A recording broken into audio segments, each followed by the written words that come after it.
So I was in foster care for 16 years. I went to over probably 50 placements.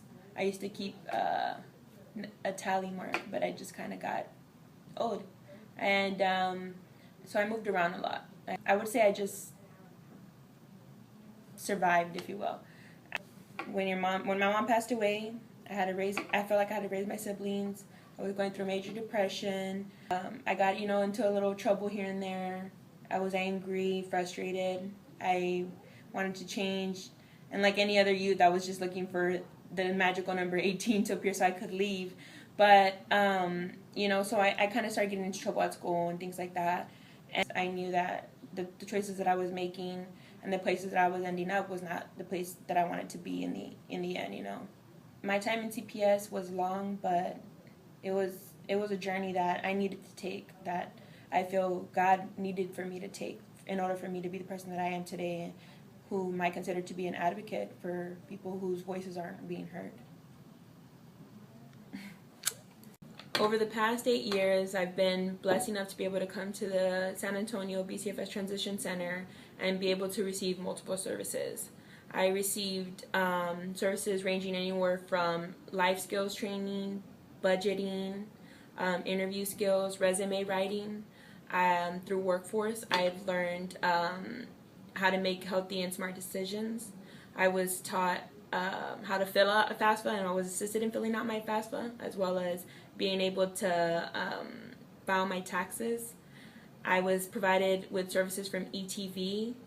I was also provided with prep courses that, basically provide the transitional knowledge, if you will, from teenhood to adulthood.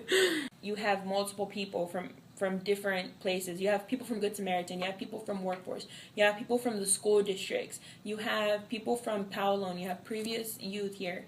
Everybody's sitting together trying to figure out what they can do to make sure that they better serve the youth, that the youth is given more opportunities, that the youth succeeds. That bottom line, that our youth succeed, that we make it, that we're provided all the necessary fundamentals in life so that we can survive, so that we can live, so that we can become productive members of society. That is what we all want. And CAAN did that. That's what CAAN's doing. That's what CAAN will do. And when we get this grant, because I am 100% positive that we're going to get it, there's going to be hundreds of kids affected in a good way by this.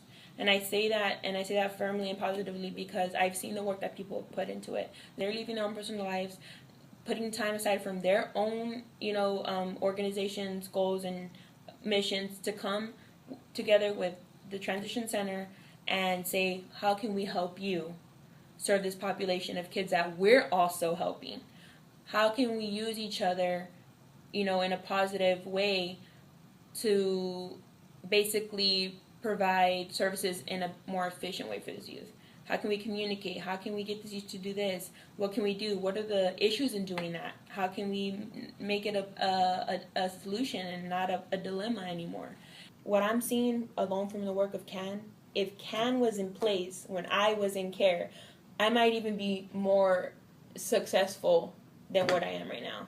I would be a threat. I would be giving people a run for their money because I was equipped with all the fundamental essentials that I needed to succeed in life. But what BCFS Transition Center did for me with what they had was just as incredible. Can you imagine what CAAN is going to do for the youth that are to come? I mean, heck, I'm scared. I need to get more prepared, somebody's going to give me a run for my money.